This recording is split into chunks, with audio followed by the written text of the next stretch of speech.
영남 동해안은 오전까지, 제주도는 밤까지 가끔 비가 오겠습니다. 아침 기온은 2도에서 4도 정도 오늘보다 낮겠습니다.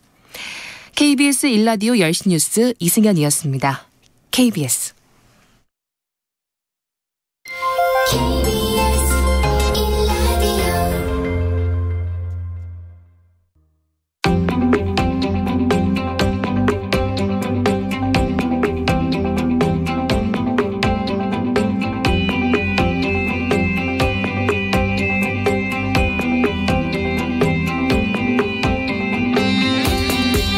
김성환의 시사야.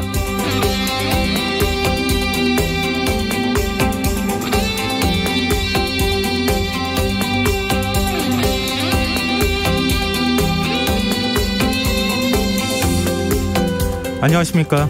시사평론가 김성환입니다. 윤석열 대통령 당선인이 오늘 2차 내각 인선을 발표했습니다. 이로써 고용노동부와 농림축산식품부를 제외한 16개 부처 장관 후보자 인선이 모두 마무리됐는데요. 윤석열 정부의 초대 내각 인선은 영남 출신의 서울대를 나온 60대 남성이 주를 이루는 것으로 나타났습니다. 윤 당선인은 능력과 인품이 인선의 최우선 조건이란 입장이지만 다양성이 부족하다는 지적을 피하긴 어려워 보이는데요. 30대 장관이 여럿 나올 것이라던 약속 역시 지켜지지 않고 있습니다. 오늘 인선에서 가장 눈에 띄는 인사는 단연 한동훈 법무부 장관 후보자일 겁니다. 윤석열 당선인은 측근 챙기기가 아니라는 입장이지만 민주당은 정치 보복, 검찰 사유화한 것이다 라면서 강하게 비판했고요. 정의당 역시 민주당과 맞서 싸울 전사를 택한 것이 아닌지 의문이 든다면서 유감을 표명했는데요. 이런 상황 어떻게 봐야 할까요? 국민의힘은 한동훈 법무부 장관 후보자를 지명한 것이 오히려 정치적 논란을 피하기 위한 것이다 라는 입장이지만 이번 인선으로 협치를 기대하기 어려워졌다는 것만큼 분명해 보이는데요. 여야의 강대강 대치 속에 민생 현안이 뒷전으로 밀리는 건 아닌지 벌써부터 걱정이 앞섭니다. 정치권 움직임 잠시 뒤 뉴스야에서 자세히 살펴보겠습니다. 민주당이 검찰의 수사권과 기소권을 분리하는 이른바 검수완박 법안을 당론으로 채택하고 4월 임시국회에서 처리하기로 결정했는데요. 그동안 검찰개혁에 찬성해온 법조계와 진보 성향의 시민단체들이 민주당의 입법 추진에 우려를 표하고 있습니다. 어떤 이유가 있는 것인지 더 깊이 있게 들여다보는 인터뷰 시간에 민주사회를 위한 변호사 모임 사법센터 소장과 얘기 나누겠습니다. 수요일 코너죠. 날카로운 시선으로 언론을 비평하는 미디어 직설도 마련돼 있으니까요. 많은 관심 부탁드리겠습니다. 김성환의 시사에는 청취자 여러분들의 많은 관심과 참여 기다립니다. 애청자분들이라면 이미 아시겠지만 저희가 청취율 조사 기간을 맞아서 프로그램 홍보하고 청취자분들과 더 많은 소통을 이어가기 위해서 작은 이벤트 이어가고 있는데요. 방송 내용에 대한 의견 보내주시면 평소보다 많은 분들께 선물 드리겠습니다. 시사에 대한 관심과 애정 적극적으로 마음껏 표현해 주셔도 좋겠습니다. 문자 주신 분 가운데 10분 추첨해서 2만 원 상당의 치킨 쿠폰 보내드릴 텐데요. 참여하실 번호는 샵9730이고요. 짧은 문자는 50원, 긴 문자는 100원의 이용료가 부과됩니다. 콩 게시판을 통해서도 무료로 참여하실 수 있고요. 콩 어플리케이션과 KBS 1라디오 유튜브 채널을 통해서도 저희 방송을 실시간으로 시청 또 참여하실 수 있습니다. KBS 1라디오 김성환의 시사야. 그럼 지금 시작하겠습니다.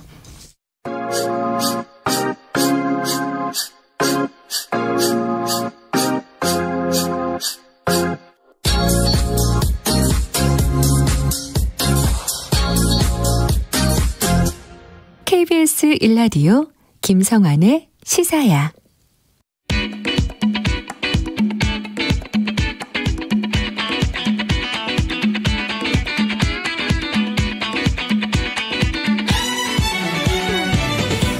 오늘 놓쳤던 뉴스 꼼꼼히 정리해드리는 뉴스야 시간입니다. 오늘은 김민하 시사평론가 나와 계십니다. 안녕하세요. 안녕하세요. 네, 오늘 가장 큰 관심을 모았던 게 초대 정부 2차 내각 인선 아닐 것 같은데요. 윤석열 당선인이 직접 인선안을 발표했어요. 그렇습니다. 오늘도 직접 발표를 했고요.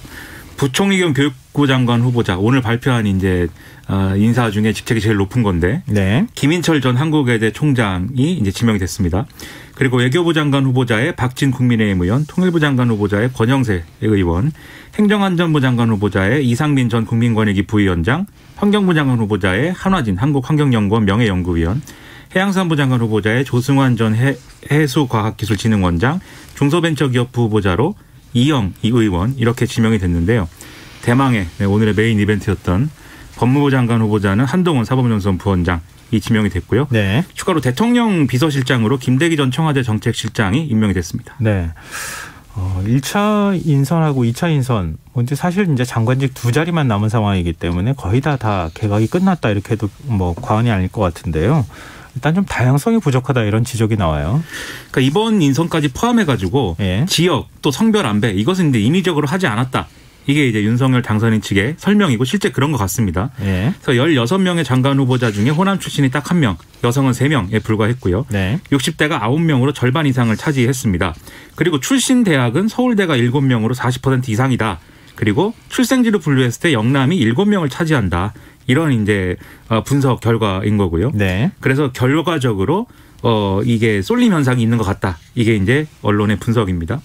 그리고 이제 탕평보다는 측근 이런 부분이 이제 두드러졌다 이런 평가도 나오는데 대체로 이 지금 인선 기준을 보면은 윤석열 당선인이 개인적으로 옛날부터 알았거나 아니면은 대선 캠프 또는 인수위에서 같이 일을 해본 사람을 우대한 거 아니냐라는 이제 지적이 나오는데요. 네. 특히 경기고 서울대 출신 소위 KS 라인이라고 옛날에 많이 얘기하지 않았습니까? 네. 부활했다 이런 평가 나오고 또 현직 국회의원이 다수 포함돼 있고 이분들이 또 해당 부처의 전문성하고 약간의 연결고리나 이런 것들이 희미하다 이런 지적도 이미 나올 것 같은데 추경호, 박진, 권영세, 이희영 이 4명이 현직 의원이고 원희룡, 김현숙 후보자는 전직 의원이기 때문에 아마도 논란이 될 것 같습니다. 네.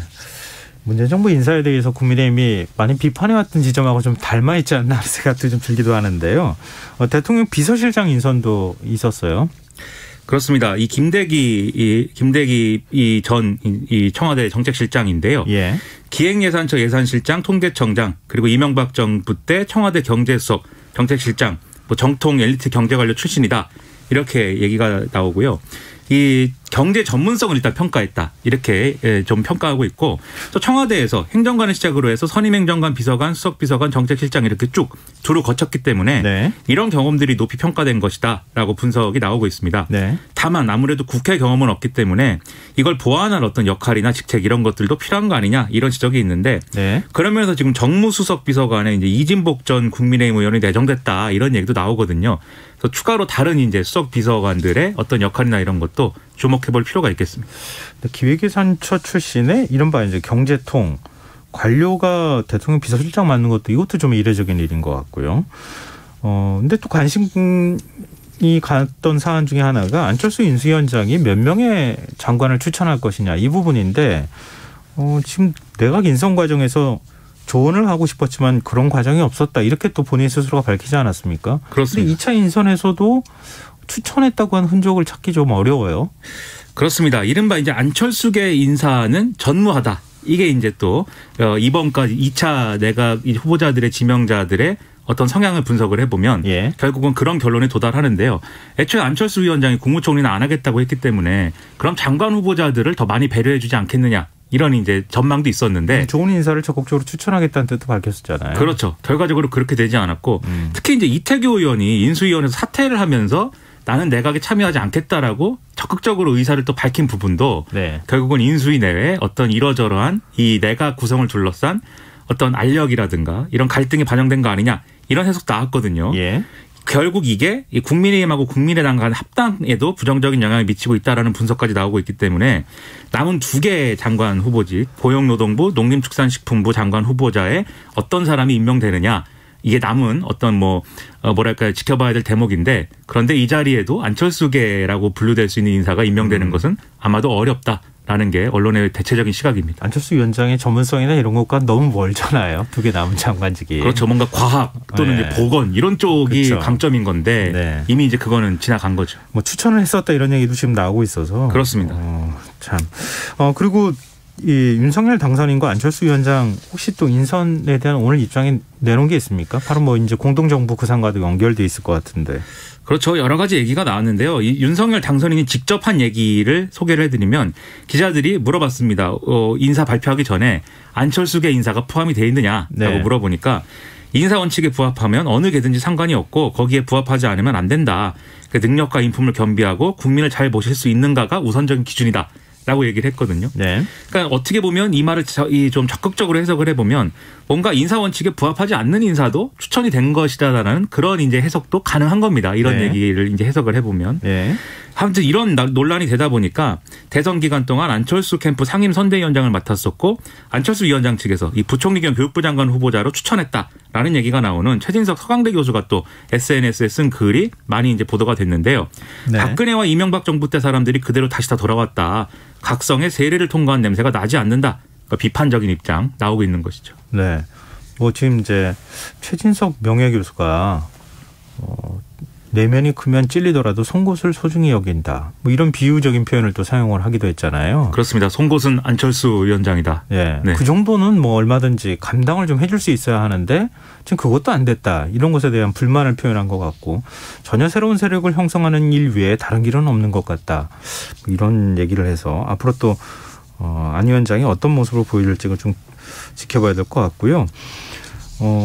아마 그 연장선인 것 같아요. 안 위원장이 특정 장관 후보자를 겨냥한 듯한 약간 좀 비판적인 입장을 내놨어요.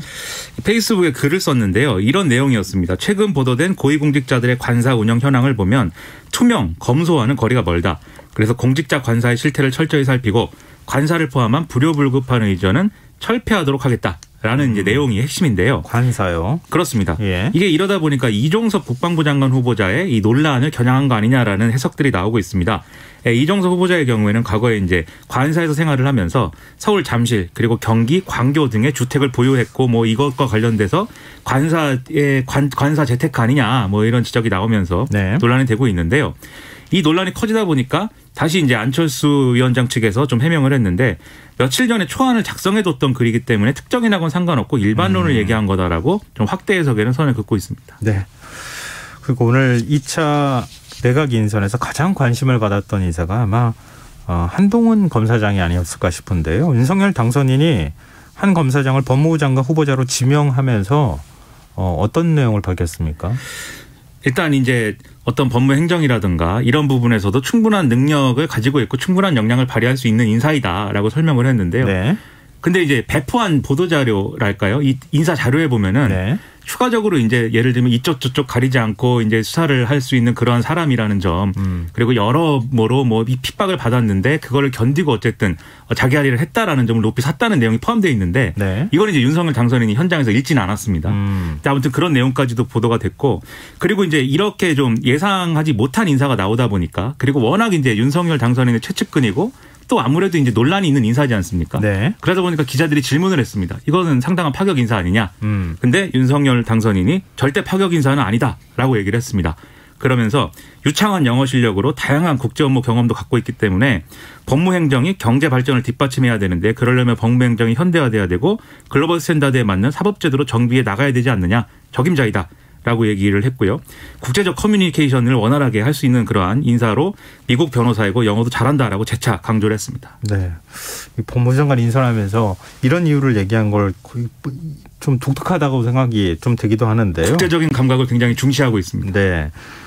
한동훈 검사장 발탁이 민주당이 추진하고 있는 검수안박과는 무관하다 이런 입장을 사실상 밝힌 거 아니겠습니까? 근데 한동훈 후보자는 검수안박에 대해 명확한 입장을 밝혔어요.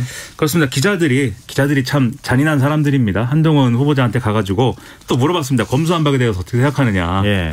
그랬더니 이 나라의 모든 상식적인 법조인, 언론인, 학계, 시민단체들이 전례 없이 한 목소리로 반대를 하고 있는데 최근 공론회장에서 이런 식으로 다 반대하는 사례가 있었는지 들어보지 못했다. 심지어 민병과 참여연대도 반대하고 있지 않느냐. 그래서 이런 이유에 대해서 생각을 해봐야 된다. 이 법이 통과되면 국민들이 크게 고통받을 것이다. 그렇기 때문에 이 법 처리 시도는 저지돼야 된다. 이렇게 얘기를 했습니다. 네.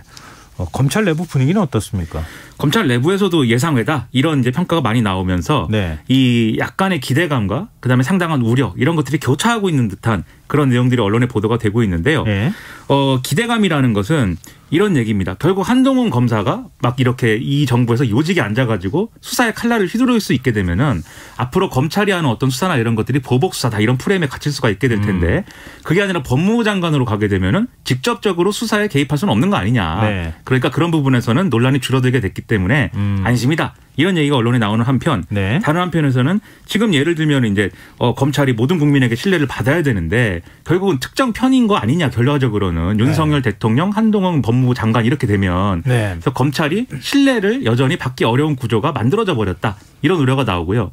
그리고 특히 지금 민주당이 검수완박 이걸 추진하고 있는 상황에서 한동훈 검사를 이 법무부 장관으로 기용을 했기 때문에 더더욱 그러면 이렇게 거리를 좁힐 수 있는 입장차를 좁힐 수 있는 여지는 더 없어져 버리는 거 아니냐 이런 우려도 나오고 있다 이렇게들 보도가 되고 있습니다. 네.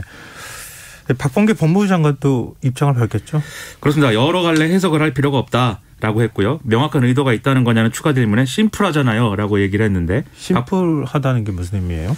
그러니까 이것은 뭐 앞서 말씀드린 대로 명확한 윤석열 당선인의 의지가 실려 있는 그러한 이제 인사이고 그 의지라는 것은 평론가가 이제 해석을 덧붙이자면 네. 그 의지라는 거는 검찰이 어쨌든 간에 이 문재인 정권에서 상당히 어쨌든 권한이 줄어든 것이고 그 권한을 줄어드는 것을 검찰 개혁으로서 이제 하려고 했던 것이지 않습니까? 네. 일부 한 것이고요. 예. 근데 그것을 어느 정도 이제 검찰을 다시 길을 살려주고 그다음에 특히 민주당이 추진하는 검수완박이라든가 이런 것들에 대해서는 명확하게 반대한다라는 걸 인사로 보여준 거 아니냐라는 그런 해석을 지금 심플하다라고 얘기하고 있는 게 아닐까. 네, 이렇게 해석을 하고 있습니다. 네, 알겠습니다.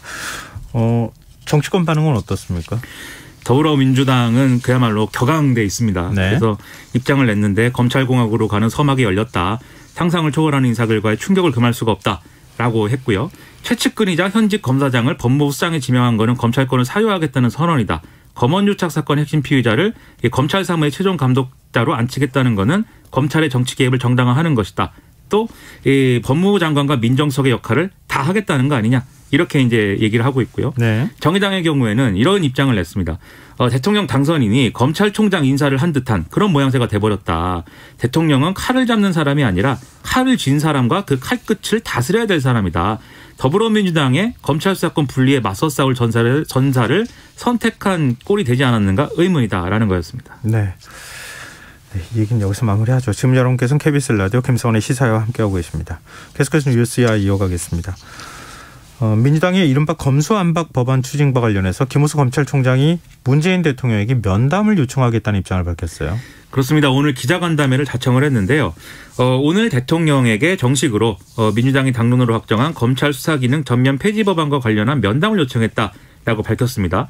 그래서 2019년에 법무부 차관 맡으면서 1차 검찰개혁을 실무적으로 주도를 했는데 이걸 시행 1년 만에 전면적으로 뜯어고치는 것에 대해서 어떻게 생각하는지 그걸 받아들이는지를 묻고 문제점을 말씀드리고 싶다. 이렇게 얘기를 했는데요. 네. 그러면서 법률안 공포와 거부권은 대통령의 권한이기 때문에 적절히 판단하실 것이라고 본다고 했는데 그래서 일각에서는 면담 자리에서 김호수 총장이 거부권 행사를 요구한다는 것이다라고 보도를 하고 있습니다. 근데 국민의힘도 지금 거부권 행사를 요구하고 있는 상황이잖아요. 오늘 권성동 원내대표가 법사위 국민의힘 위원들과 함께 긴급 기자간담회를 열었는데요. 문재인 대통령이 결자 해지해야 된다. 국회에서 이 법안이 처리되더라도 대통령이 거부권을 행사해야 된다라고 주장을 했고요. 이것은 정권이 저지른 권력형 비리 수사를 원천 봉쇄하기 위한 걸로 의심된다. 그리고 이 피해자는 국민이다. 충분한 사회적 합의와 수기를 거쳐야 된다. 이런 주장들을 같이 했습니다. 그럼 청와대는 어떤 반응을 보이고 있습니까? 일단 언론에 이 면담 요청이 정식으로 오면 검토하겠다라고 좀 원론적인 입장을 밝혔는데요. 예. 그러니까 다소 이 원론적으로 검토하겠다라는 거니까 안 할 수도 있다라는 얘기 아니냐. 면담을 받아들이지 않을 수도 있다는 거 아니냐. 이렇게 해석을 하는 쪽도 있는데 일단은 이제 원론적인 입장이다라고 봐야 될 것 같고요. 예. 그리고 이 여당이 지금 검수완박과 관련된 이 당론 채택을 한 거에 대해서는 그것은 추후의 입법 과정을 지켜봐야 된다. 아직 뭐 본회의 처리 과정도 본격화하지 않았는데 여기에 청와대가 입장 밝히는 거 바람직하지 않다라고 좀 나름대로 중도적인 중립적인 입장을 얘기를 하고 있습니다. 이 법안 추진에 대해서 인수위원회도 공식 입장을 냈죠.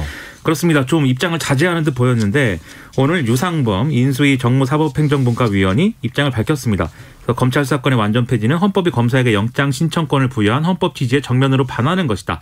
오로지 특정 인물이나 부패 세력을 수호하기 위해서 국가 수사 기능의 무력화를 시도하는 거 아니냐. 그리고 이것은 새 대통령의 국정 운영을 방해하는 것이다. 라는 내용이었습니다. 네. 그리고 어제 저희가 정의당 수석 대변인하고 인터뷰를 해서 정의당 입장이 뭔지 얘기를 들어보기도 했는데요. 오늘 입장을 정리한다고 했었거든요. 오늘 회의가 열렸죠. 그래서 일단 밤늦게 비공개로 긴급 대표단 의원단 연석회의를 열어서 관련 당론을 채택할 예정이다라고 밝혔는데 아마 회의가 진행 중이 아닐까 싶고요. 예. 근데 원래대로 하면은 아마도 이 회의에 전반적인 기류는 민주당이 추진하는 검수완박 이 기류하고는 이 분위기하고는 좀 다르게 가야 된다. 좀 반대하는 기류가 강할 것으로 예상이 됐습니다. 네. 그런데 앞서 쭉 설명드렸듯이 윤석열 당선인이 한동훈 검사를 지금 법무부 장관 후보자로 지명을 했기 때문에 그것도 하나의 변수가 될 수 있겠군요. 그렇죠. 이런 게 정의당의 어떤 이제 선택을 할 것인지에 일정 부분 영향을 줄 수가 있어서 이 내용은 뭐가 나오는지를 더 지켜봐야 될 것 같습니다. 특히 국민의힘이 이걸 막기 위해서 이제 필리버스터 한다고 하지 않습니까? 네. 그 필리버스터를 같이 할 거냐의 문제도 또 다른 층위에서 정의당이 고민하고 있는 부분들이 있거든요. 같이 할 거냐도 그렇지만 필리버스터를 종료할 때 정의당이 같이 할 거냐 이게 더 관심거리잖아요. 그렇죠. 종료하기 위해서는 이 180석 넘는 의석이 필요한데 네. 지금 민주당이 다 끌어모아도 178, 9 정도라는 거잖아요. 그래서 최소한 정의당의 도움이 필요한데 네. 여기에 끝내는 거에 협력할 거냐도 쟁점입니다. 네. 이것도 결론이 어떻게 나오는지 좀 지켜봐야 될 것 같고요. 또 1차 내각 인선에서 보건복지부 장관으로 지명된 정호영 후보자에 대한 의혹이 계속 나오고 있네요. 이 정호영 후보자가 경북대병원 고위직으로 재직하던 때에 두 자녀가 경북대 의대에 잇따라 편입했다. 이게 이제 논란인 건데요. 이게 2016년하고 2017년에 딸과 아들이 각각 이제 이렇게 의대 편입 전형에 이제 합격을 했다는 겁니다. 네. 구체적으로 딸의 경우에는 지금 정호영 후보자가 경북대병원 진료처장으로 근무하던 2016년 12월에 2017년도 학사 편입 전형에 합격을 한 건데 당시에 33명 선발하는데 338명이 지원해서 경쟁률이 이제 10대 1을 넘었었거든요. 네. 그래서 이게 좀 논란이 되는 것이고 또 정 후보자의 아들의 경우에는 이 정호영 후보자가 2017년도에 경북대 병원장이 된 후에 이제 특별 전형을 통해서 학사 이 편입에 합격을 했는데 이 특별 전형은 대구 경북지회 소재 고교 또는 대학 출신자만 지원할 수 있는 이런 전형으로 2해에 특별 전형이 신설이 됐습니다. 이 정 후보자 아들은 경북대 전자공학부를 졸업했기 때문에 별로 이 전공을 보면은 별로 연관은 없지만 어쨌든 경북대를 졸업한 것이 이제 이 전형에서는 이 조건이 되는 것이죠. 2해 처음 생긴 특별 전형에 아들이 전형 신청을 지원을 해서 합격을 했다. 그렇습니다. 예. 이게 33명 선발하는데 특별 전형으로 17명 뽑았고 일반 전형으로는 이거보다 한 명 적은 16명을 뽑았다고 하니까 이 논란의 소지가 있는 건데 정호영 후보자는 일단 적법한 절차에 따라서 했기 때문에 부정의 소지가 없다라고 일단 해명을 했고 청문회에서 구체적인 내용은 밝히겠다라고 주장하고 있습니다. 네. 이것도 이 전형은 지금 4년 정도 유지됐다 폐지가 됐다고 또 얘기를 하고 있더라고요. 그렇습니다. 이거는 상당히 좀 논란이 있을 것 같은데요. 그럴 수밖에 없는 것이죠. 예. 그러지 않아도 이제 조국 전 장관 사태 이후에 이런 어떤 뭐 입시와 관련된 여러 가지 논란이나 이런 것들이 계속 이제 조국 전 장관의 문제와 비교되는 그런 논란들이 항상 정치권에 있거든요. 예. 당장 조국 전 장관도 뭐 페이스북에 글을 막 올리고 있습니다. 그래서 다른 부정 입학에 대해서 철저하게 조사를 해라. 왜 이런 사례에 있어서는 뭐 입학 취소 안 시키냐? 막 이런 건데 이러다 보니까 또 어떤 정치적인 논란 이런 것들이 커질 수밖에 없는 거죠. 근데 정 후보자 의혹과 관련해서 윤석열 당선인이 언급이 있었다고요? 이게 언급을 했다고 해야 될지 안 했다고 해야 될지가 좀 애매한데요. 예. 기자들이 또 물어봤습니다. 이 정호영 후보자의 경우에는 여러 차례 이 여성과 어떤 여러 가지 문제에 대한 이 젠더 의식에 대한 비뚤어진 어떤 그런 뭐 칼럼을 쓴 게 그렇죠. 논란이 좀 됐죠. 그런 것들이 일간지 칼럼에 네. 써가지고 크게 논란이 됐는데 기자들이 여기에 대한 입장을 물어보니까 그거는 내가 듣지 못한 얘기여서 보도하면 한번 살펴볼 테니까 보도를 해달라 이렇게 얘기를 오늘 했거든요. 네. 근데 이미 이 심각성에 대해서는 여러 매체에서 보도를 했고 저도 많이 알고 있는 사안인데다가 민주당에서는 이 지명 철회나 자진 사퇴를 막 촉구하기도 했거든요. 네. 그래서 이런 것들이 왜 당선인에게 전달이 안 되고 있는가 이런 것들은 의문이 커지고 있습니다. 네. 이제 지방선거 얘기도 좀 잠깐 해보죠. 민주당이 서울시장 후보를 전략 공천하겠다 이런 방식을 갖겠어요. 오늘 윤호중 비대위원장이 비대위회에서 이렇게 얘기했습니다. 지방선거의 확실한 승리를 위해서 새로운 시도에 더해 대승적 결단이 필요하다. 서울시를 전략 공천 지역으로 결정했다라는 거였고요. 제 살점을 도려내는 아픔이 따르더라도 과감한 결단으로 이 선거 이기는 선거로 만들어 나가겠다. 경쟁력과 승리 가능성을 기준으로 기대에 부응할 수 있는 후보를 내겠다. 이렇게 힘든 결정한 거다. 이렇게 강조를 했습니다. 송영길 전 대표가 자출이라고 하잖아요. 스스로 나가겠다고 했던 상황이었고. 본인은 자출이라고 했는데 주변에서는 자출 아니냐. 네, 이렇게. 근데 지금 또 다른 후보가 있기 때문에 지금 전략 공천 얘기를 언급했다는 건가요? 그것은 약간 불투명한 부분이 있습니다. 네. 지금 민주당에서 공식적으로 설명하는 거는 이 전략 선거구로 지정한 건데 그게 꼭 전략 공천을 반드시 하겠다는 건 아니다. 그래서 전략 공천을 포함하고 여기에 더불어서 경선까지도 배제하지 않는 건데 하지만 어떤 방식으로 후보를 선출할 건지는 우리가 좀 더 논의해보겠다라는 정도로 얘기를 하고 있는데 네. 근데 아무래도 그러면 현실적으로 누구를 얘기하는 거냐를 얘기할 수밖에 없겠죠. 언론에서는 그래서 이낙연 전 대표가 이런 방식으로 이 전략공천이든지 간에 어떤 경쟁적이지 않은 방식으로 할 경우에 출마 의사를 이끌어낼 수 있다는 그런 계산이 있는 거 아니냐라고 해석을 하고 있는데 뭐 논의가 어떻게 갈지는 지켜봐야 될 것 같습니다. 네, 알겠습니다. 국민의힘은 오세훈 현 시장을 지금 뭐 사실상 단수 공천을 한 상황이나 다름이 없기 때문에 민주당에서 어떤 후보가 또 나오느냐에 따라서 뭐 지형이 출렁거릴 수 있는 상황이잖아요. 그 결과를 좀 지켜보도록 하죠. 자, 오늘 뉴스 여기까지 하겠습니다. 지금까지 김민아 시사평론가였습니다. 고맙습니다. 고맙습니다.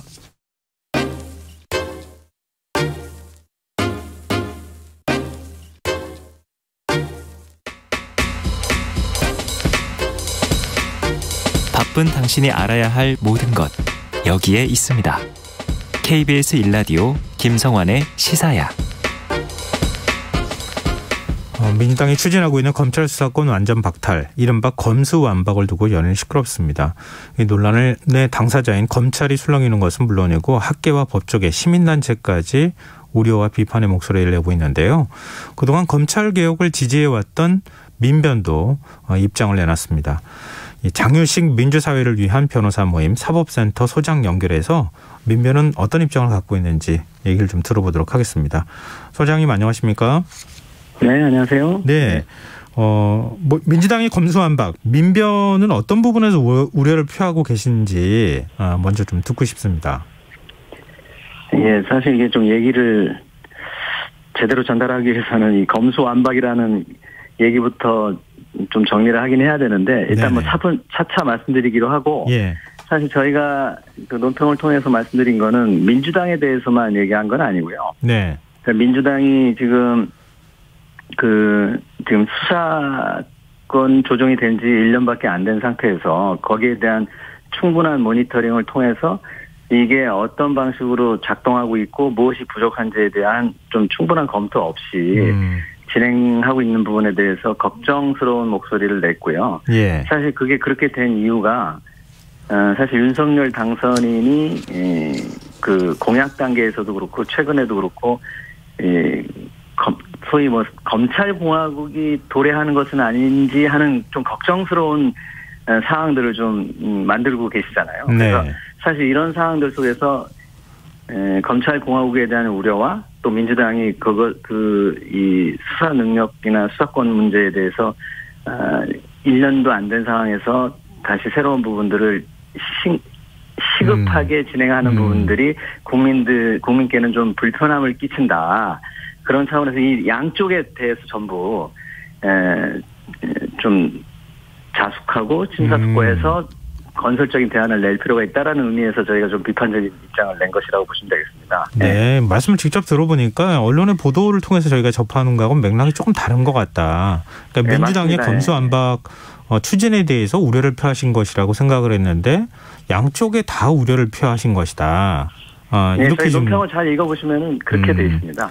그리고 이제 한 가지 지금 제가 그 뒤에 말씀을 드리기 위해서 드리고 싶은 말씀은 네. 이 검수완박 그러니까 완전 박탈. 그래서 뭔가 좀 보복적이고 응징적인 그런 차원으로 얘기되는데 저희가 얘기하는 것은 수사와 기소의 분리라고 보시면 되고 그중에서도 수사와 기소의 조직의 분리입니다.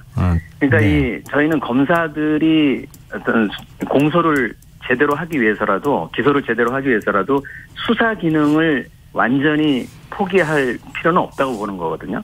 그러니까 다시 말씀드려서 공소 유지를 제대로 하기 위해서라도 수사 부분이나 수사 지휘권이나 이런 걸 통해 가지고 수사 기능을 유기적으로 결합해 가지고 활동해야 됩니다. 근데 지금 우리가 지금 완전 분리라고 얘기했을 때 분리는 조직의 분리죠. 그러니까 지금 수사 조직과 기소 조직은 분리될 필요가 있다. 그렇지만 수사 기능과 기소 기능은 유기적으로 협력해야 된다라고 하는 것이 기본적인 이 검찰 수사권에 대한 또는 검사 기소권에 대한 입장이거든요. 근데 이게 지금은 마치 지금 현재 검찰이 갖고 있는 수사권을 완전히 뺏어와서 검찰로부터는 수사 기능조차도 완전히 폐지하는 것이다. 이렇게 오해가 있어서 지금 네. 사실 이게 그렇게 말이 만들어져 가지고 참 설명드리기가 어려운 부분이 있습니다. 아, 그럼 청취자분들 이해를 돕기 위해서요. 조금만 더 자세히 설명해 주셨으면 좋겠어요. 네네. 지금 이제 수사와 기소가 어떤 형태로 돼 있는지, 그 권한이 어떻게 네네. 돼 있는지 하고요. 그 조직하고 이제 역할이라고 하는 문제가 있는 거 아닙니까? 근데 일단 수사권, 그렇죠.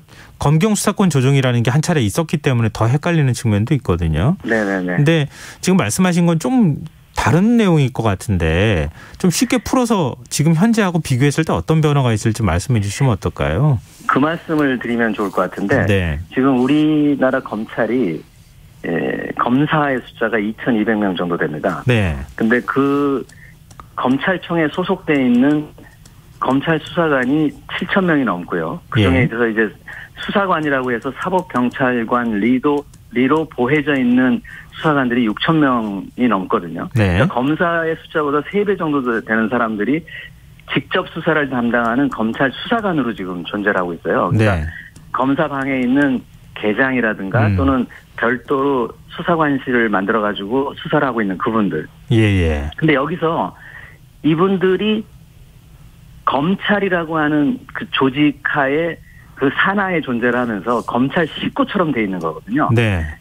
그러니까 검찰 조직이라고 하면 이분들까지 다 포함하는 거예요. 근데 실제로 공소 기능을 제대로 수행할 때 이분들이 만약에 중수청이든 어디든 다른 데 가 있는데 직접 수사를 하는 이 역량들을 검찰청에서 분리해낸다고 했을 때 예. 그러면 분리해내는 게 크게 문제가 될 것이냐. 그렇지 않다는 거죠.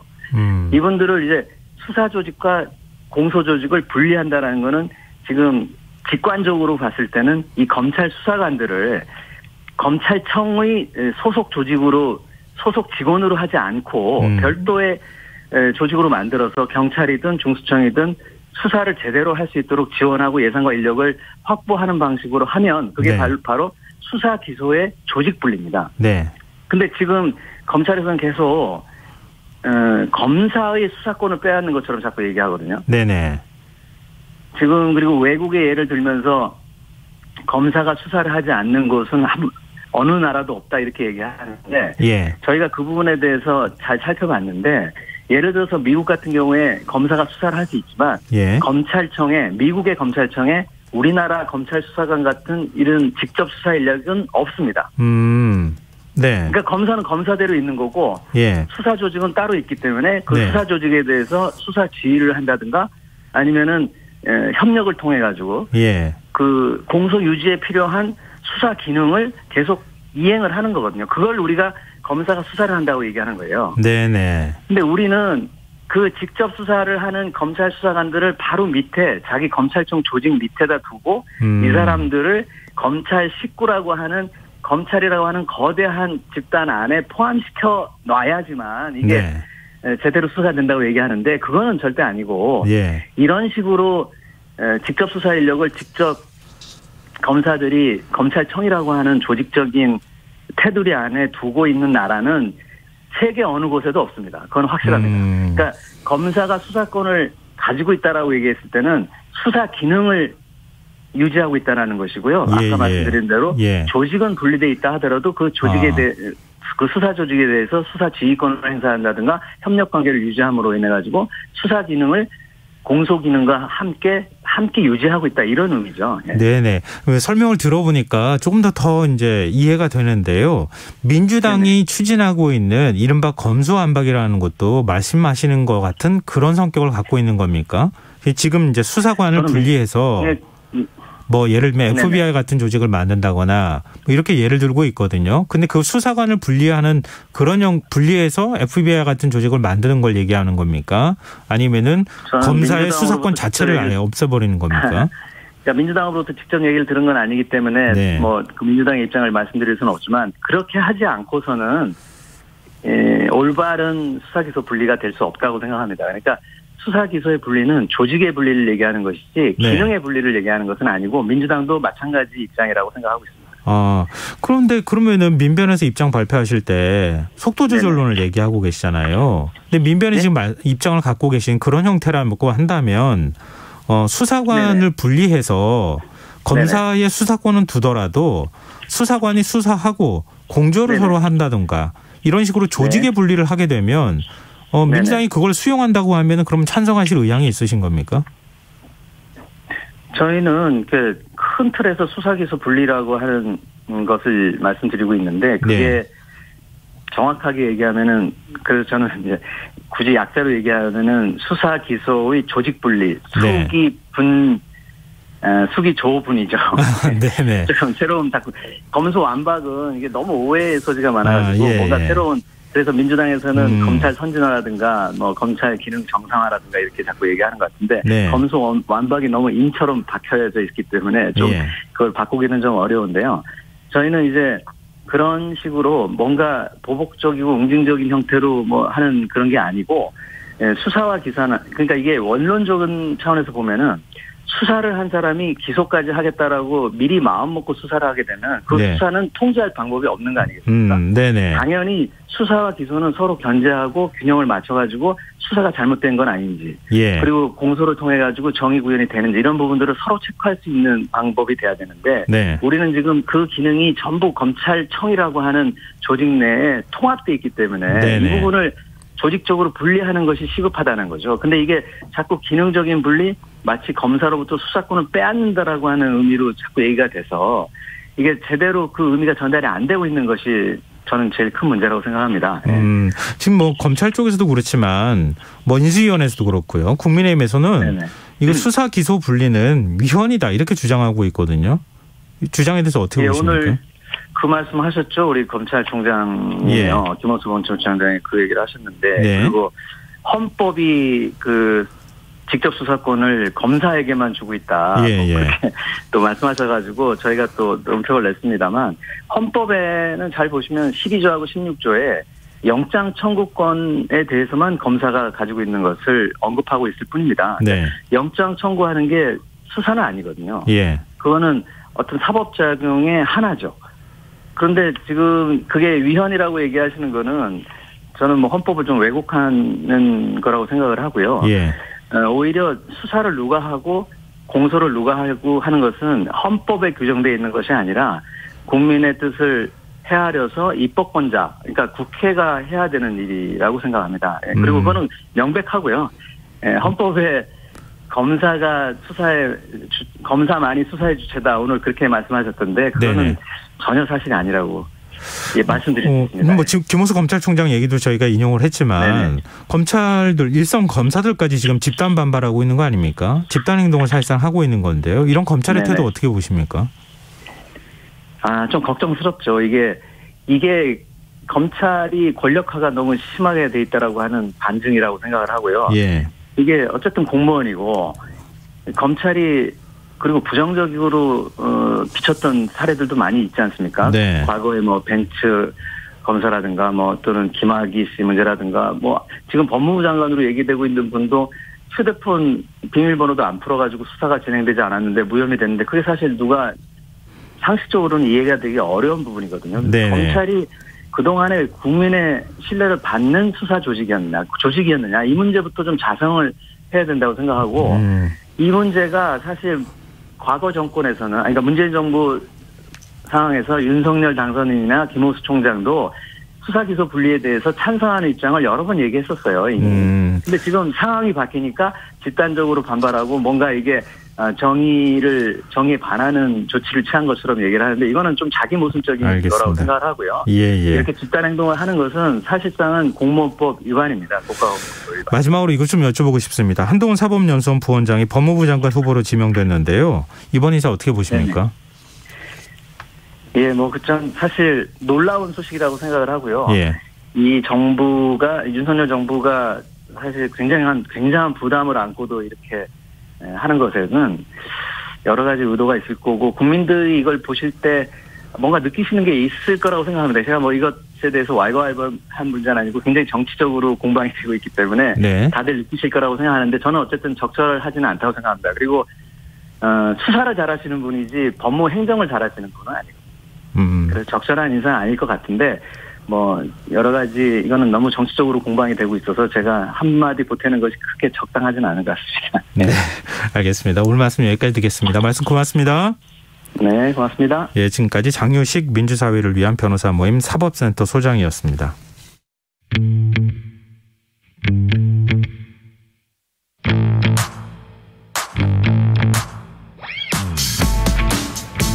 냉철하고 가감없는 분석으로 미디어 본연의 역할을 찾아가는 시간입니다. 미디어 직설 언론인권센터 윤여진 상임이사 전화로 만나보겠습니다. 이사님 안녕하세요. 네, 안녕하십니까? 네, 오늘은 어떤 주제로 얘기를 해볼까요? 네, 시사 이슈에 관심이 있는 분들이라면 네. 뉴스타파라는 탐사보도 전문 매체에 대해 잘 아실 거예요. 네네.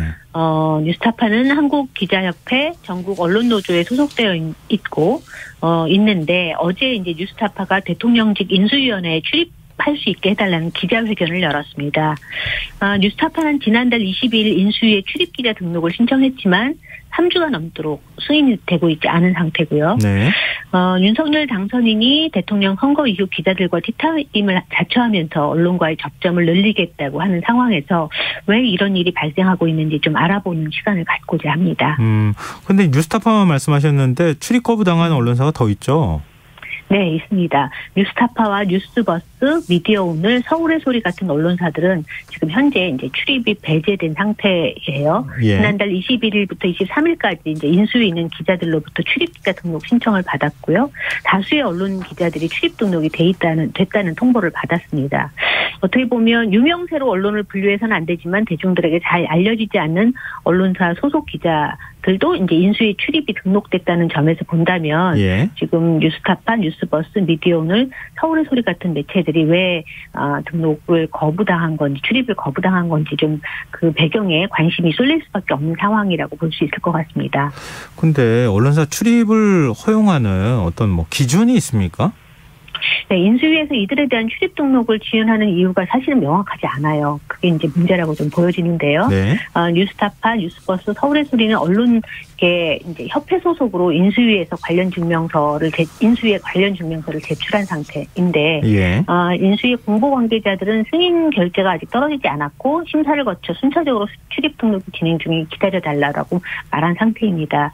미디어 오늘은 이제 언론계 협회에 소속되어 있지 않다는 이유로 출입이 지금 거절당한 상태예요. 인수위원회에서는 이 인수위 출입과 관련돼서 규정과 관례에 따라 처리하고 있다라고 얘기하면서 인수위 출입 등록 신청을 받는 등록 대상으로 삼는 대상은 한국신문협회, 한국방송협회, 한국기자협회 등 9개 협회 소속 언론사 기자 그리고 국가기관의 보도요원 그밖에 언론 관련 종사자로서 인수위 대변인이 필요하다고 인정하는 자라고 명시를 하고 있습니다. 상황이 네. 이렇다 보니까 명확한 이유 없이 등록 거부된 언론사 측이 출입 언론사를 심사 결정한 주체가 누구인지 밝혀달라고 요청하기도 했고 또 예. 인수위 측은 보안 사안이라고 하면서 정보를 공개하지 않고 있는 것으로 좀 알려져 있어요.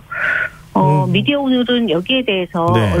미디어 오늘 이제 자체가 언론사 협회 소속이 아니라는 이유를 제시를 했는데 거기에 대해서 좀 납득하지 않다라는 이제 문제를 제기하고 있는 상태입니다. 근데 인수위 활동이 이제 한 달도 안 남은 거잖아요. 네네. 근데 지금도 그 승인을 그 절차를 진행 중이라고 하면 사실상 뭐 인수위 출입이 별로 의미가 없어지는 상황으로 가지 않을까 이런 생각도 드는데 근데 미디어 오늘 같은 경우에는 좀 특수한 성격을 가지고 있는 매체 아닌가요? 맞습니다. 미디어 오늘은 사실 이제 미디어 비평지의 특수상 이해관계가 있으면 안 되기 때문에 일부러 협회에 가입하지 않다고 이제 설명을 했고 또 현재 그렇지 않지 관련 협회에 참여하고 있지 않지만 청와대나 국회에 출입하고 있다는 입장을 전달을 했다고 해요. 예. 그럼에도 불구하고 이제 협회 가입 여부만으로 이제 출입 여부가 부당하다는 입장을 전했는데 인수위에서는 협회에 들어가 있지 않은 매체들도 사실 허용된 사례도 있기 때문에 이 지금 출입 거부와 관련된 기준이 명확하지 않다라고 좀 지적을 좀 할 수 있다고 보여집니다. 근데 인수위 측이 출입 등록을 지연시키는 이유가 뭔지 좀 짐작할 수 있는 힌트라고 해야 될까요? 국민의힘 이준석 대표 발언이 좀 주목을 받았어요. 맞아요. 국민의힘 이준석 대표가 지난 6일 CBS 라디오 한판 승부에 출연해서 일부 언론이 대통령직 인수위 출입이 사실상 거부가 됐다는 일각의 지적에 대해서 선거 기간 중에 우리 당선인에 대한 혹독한 기사들이 나왔던 곳이기 때문에 불편한 심기가 들어간 거 맞는 것 같다. 뭐 이런 얘기를 했단 말이에요. 네. 지금 거부가 된 4개 매체를 좀 보면은 뉴스버스는 줄리가 아니다라고 이제 김건희 씨 발언을 처음으로 보도한 바 있고요. 그리고 또 윤석열 검찰총장 시절 대검찰청이 2020년 총선을 앞두고 당시 이제 미래통합당의 여러 여권 인사들과 언론인들에 대한 고발을 사주했다는 고발 사주 의혹을 보도하기도 했습니다. 네. 이와 관련해서 이제 뉴스버스에 대해서 윤석열 당선자는 인터넷 매체를 정치 공작 통로라고 비하해서 이제 논란이 빚어진 적도 있어요. 뉴스타파의 경우는 윤우진 전 용산 세무서장, 윤대진 검사장의 형인데요. 에 대한 뇌물수수 사건 무마 의혹을 보도한 바 있습니다. 또 이제 김건희 씨와 관련해서도 도이치모스터 주가 조작 가담 의혹을 보도했고요. 대선 말미에 김만배 음성 파일 보도를 통해서 윤 당선자의 부산저축은행 수사 무마 의혹을 제기한 바가 있습니다. 서울의 소리는 아마 청취자들 여러분 다 아실 텐데 김건희 7시간 녹음 파일을 MBC 스트레이트에 제보를 했었죠. 서울의 소리에 이제 이명수 기자와 김건희 씨가 20여 차례 나눈 통화 녹음 파일에 대한 보도가 예고되자 국민의힘은 MBC를 항의 방문하고 법원에 이제 방송 금지 가처분 소송을 내기도 했었습니다. 이렇듯 이준석 대표는 정부가 출범했는데도 이제 이렇게 이 문제가 계속된다면, 그러니까 특정 언론을 좀 제지하는 문제가 계속된다면, 저 같은 사람도 거기에 대한 문제제기를 가질 수 있을 텐데, 초기니까, 이제 약간의 기싸움이 정도로 보면 될 것 같다라는 표현을 좀 했거든요. 표현은 기싸움이지만, 과거식 표현으로 하자면, 언론 길들이기다, 또 이렇게 또 얘기할 수 있는 거 아니겠어요? 그렇죠. 예, 지금 이제 뉴스타파 측은 언론의 본질은 권력의 감시인데, 그 감시의 내용과 방식이 마음에 들지 않는다고 배제하고 무시한다면 이는 언론의 본질을 무시하겠다는 것과 마찬가지다. 이 같은 작태가 계속된다면 앞으로 수많은 언론은 자신들도 출입 불허와 같은 불이익을 당할까 봐 우려돼서 자유로운 취재를 못할 수 있다. 이번 출입 불허는 언론의 자기 검열을 유도하기 위한 공복이라는 주장을 했습니다. 근데 이 문제 어떻게 풀어간다고 보세요? 언론의 본질에 대해서 사실은 지금의 인수위가 좀 곰곰이 좀 생각을 해봐야 되는데요. 네. 그 권력을 감시하고 불편하게 했던 이유만으로 배제한다든지 출입을 금지한다든지 하는 것은 사실은 있을 수 없는 일이죠. 그리고 지난 4월 6일 제66회 신문의 날 기념식에서도 이제 윤석열 당선인은 이 자리에 참석해서 자신이 언론 앞에 자주 서겠다. 라고 말씀드렸다고 얘기를 하면서 언론과의 소통이 궁극적으로 국민과의 소통이라고 생각하고 앞으로도 민심을 가장 정확하게 읽는 언론 가까이에서 대언도 하고 쓴소리도 잘 경청하겠다라고 얘기를 했어요. 근데 무엇보다 이런 약속을 스스로 지키려면 지금같이 특정 언론을 배제한다든지 아니면 불편한 소리에 대해서 불편한 모습, 심기를 그대로 드러낸다든지 이것은 사실 국민들이 보기에도 정말 적절치 않고 언론의 역할에 대해서 정말 제대로 이해를 하고 있는 건가라는 생각을 들게 하는 부분이라고 생각합니다. 네. 근데 그런데 인수위원회 불통 논란도 좀 있었다면서요? 네. 대통령 아까 처음에 모두에 말씀하셨지만 지금 인수위원회 활동이 그렇게 많이 남지 않았거든요. 그런데 초기부터 출범 직후부터 기자들 사이에서 불통 논란이 빚어지고 있었습니다. 인수위 대변인이 질의나 응답을 피하고 또 인수위 출범 당시 통일동 사무실에 기자실을 설치했는데 인수위의 대변인은 신용현 전 의원이 맡고 있거든요. 22일 브리핑 당시에 신 대변인은 사전에 준비한 브리핑 원고를 읽고 해당 브리핑과 관련된 질의응답만 받은 뒤 나머지 질문에 대해서는 수석부 대변인에게 답을 이뤘어요. 또 이제 국민의힘 이준석 대표가 전국 장애인 차별철폐연대의 이동권 시위 비난 발언으로 논란이 빚어졌을 당시에도 인수위가 출근길에 시위 현장에 방문했지만 신 대변인은 관련 질문을 회피해 논란을 빚기도 했습니다. 이는 윤석열 당선인 대변인이 이제 오전 브리핑에서 기자들의 질의응답을 다 받는 것과 보더라도 이제 비교해보면 차이가 있다고 볼 수 있거든요. 근데 여기에 대해서 인수위 출입기자는 대변인이 계속 질문을 받지 않는 것도 이상하다면서 현재 인수위 소통 분위기를 좀 보여주는 사례가 아니냐라고 이야기를 했습니다. 또 중앙일보는 지난달 27일 입이 없습니다. 죄송합니다. 인수위마다 입 꼭 닫는 까닭이라는 기사를 통해서 인수위원들이 언론 취재에 아예 응하지 않거나 보도자료가 나오니 그걸 봐달라. 원칙적인 답변만 내놓고 있다고 비판을 한 바 있습니다. 취재 자체가 이루어지기도 어렵다는 이제 비판도 나오고 있거든요. 어떤 한 경제지 소속 기자는 출입 기자 단톡 카카오방을 운영 중인데 공통된 질문이 계속 올라오는데도 무답변으로 일관하고 있다라고 불만을 표출했고 또 어떤 또 다른 매체 기자는 취재에 있어 어려움이 너무 많다. 예를 들어 인수위원들에게 전화를 하면 받는 경우가 거의 없다. 설사 받아도 그 부분을 답해줄 수 없다. 뭐 이런 식으로 대부분 응대를 해서 문제가 있다라고 꼬집고 있습니다. 근데 인수위 경험이 있는 인사 얘기로는 또 여러 얘기 이런저런 뭐 이 내부적으로 정리가 안 된 얘기가 바깥으로 나가면 그럼 더 큰 혼란이 있으니까 그래서 사실 좀 발언을 자제하는 그런 분위기가 있는 것 아니냐 뭐 이렇게 또 해석을 하고 있긴 하던데요. 근데 윤석열 당선인은 기자들 뭐 집무실 지금 통일동 집무실 바깥쪽에 뭐 천막도 치고 기자들하고 격이 없는 소통하겠다고 해서 그 자리에 그냥 찾아가가지고 기자들하고 질의응답을 주고받거나 이런 식의 태도를 보였잖아요. 그것과는 조금 좀 다르긴 해요, 분위기는. 네, 사실 지금 국민들의 이제 입장에서 보면 인수위원회가 굉장히 궁금하거든요. 여러 가지 새 정부의 방향이라든지 지금 여러 뭐 용산으로의 청와대를 옮긴다든지 대통령 집무실을 옮긴다든지 아니면 뭐 중요한 정책을 어떤 방향으로 갈 거라든지 뭐 등등의 궁금한 걸 당연히 물어볼 수 있고 또 거기에 대해서 언론의 질문에 대해서 적극적으로 응대를 해야지 맞는데 통일적이지 않다. 아직 원칙 뭐 제대로 정리되지 않았다라고 하면서 원칙적인 답변만 하는 것은 그 국민들의 눈높이에서의 제대로 응답을 하고 있지 않다라고 좀 보여집니다.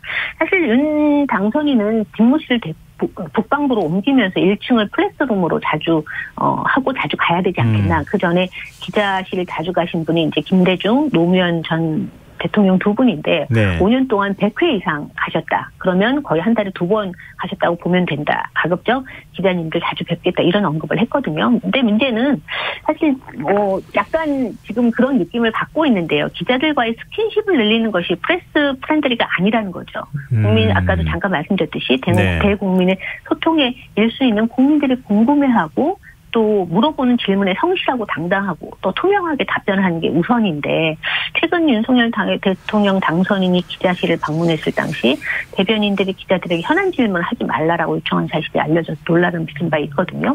당시 대변인이었던 김은혜 의원은 대통령직 인수위원회 사무실이 뭐 서울 종로구 통일동과 삼청동에 나눠져 있기 때문에 공평한 기회를 제공하기 위해서라고 설명을 했지만 사전에 질문의 내용을 통제하려는 거 아닌가라는 우려도 좀 나오고 있습니다. 네. 근데 또 이 기회가 주어졌을 때 질문을 할 때 질문 너무 사소한 거 한다거나 본질하고 상관없는 질문을 또 기자들이 해서 취재하는 태도도 좀 문제가 있다 이런 지적도 있더라고요. 네, 맞아요. 현안 질문을 하지 말라는 요청을 또 기자들이 수락한 거죠. 수락했고 또 당시 기자들은 윤석열 당선인과 뭐 혼밥을 한 적은 없느냐, 아침은 직접 요리해서 먹느냐라는 가벼운 주제로 질문을 나눴단 말이에요. 또 이제 SBS에서 방송한 기자들과 윤 당선인과 만나서 대화를 하는 영상을 보면 뭐 티타임 한번 해달라 이렇게 기자들의 요청에 대해서 뭐 한번 합시다라고 하면 기자들이 좋아하는 반응을 보인다든지 뭐 아까 말씀하셨듯이 혼밥 문제라든지 뭐 이런 아주 사소하고 작은 부분에 대한 질문을 하고 있는데 알겠습니다. 사실 현안과 관련된 질문이 없었던 건 아니지만 이런 영상이 공개되면서 느껴지는 건 기자들이 기자 정신이 부족한 게 아니냐. 지금 이 시점에 국민들이 마무리하겠습니다. 예. 네. 기자들도 열심히 좀 취재를 해야 되겠죠. 지금까지 미디어 직설 윤여진 상임이사와 함께했습니다. 고맙습니다. 네, 감사합니다. 김성환의 시사 1부 순서 여기서 마무리하고요. 전 11시 정각 2부에 오겠습니다.